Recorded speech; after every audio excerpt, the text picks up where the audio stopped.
start off being amazing homeschooling parents. There is almost always more that we can learn. And so that's what I hope this video will do. We'll aim to give you a few homeschooling tips which you can take or leave, but I hope that they will make your homeschool even better. Hi, my name is Rebecca Devitt. Please stick around.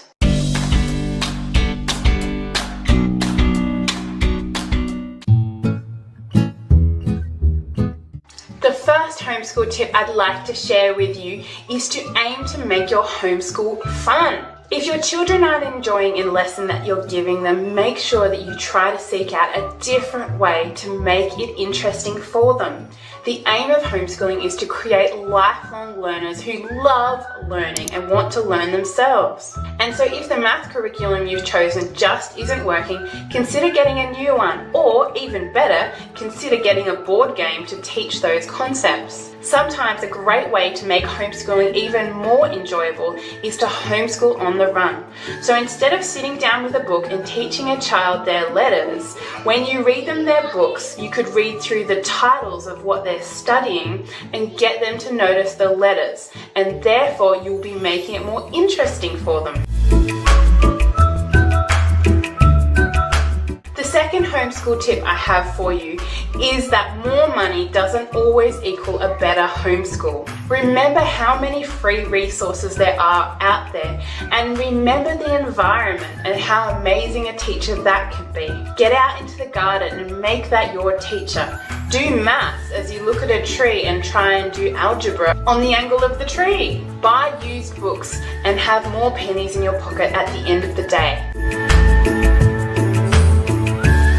My third homeschooling tip I have for you today is to remember that your curriculum is just a tool. It doesn't need to be done strictly. And so if your children are doing a lesson and they don't really need to be doing it, or it's busy work, extra work that they already know, consider skipping it. Make sure it's not foundational and just say, we're not going to do that because we don't need to. It is more important to have an interesting, fun education than it is to do every little bit. And I wish this was something that more homeschool parents would take note of. And my fourth homeschooling tip also addresses this. Try and incorporate more hands-on learning inside your homeschool. This will make homeschool much more interesting for you and for your children. They'll want to learn more because they're not just sitting there reading a boring textbook.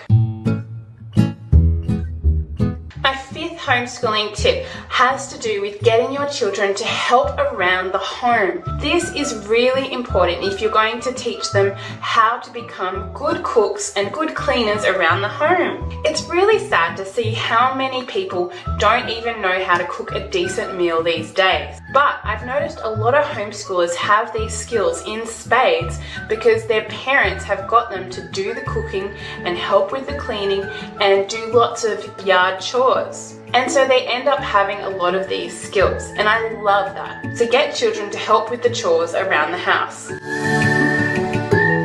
My sixth homeschool tip for you today is to teach according to a child's preference.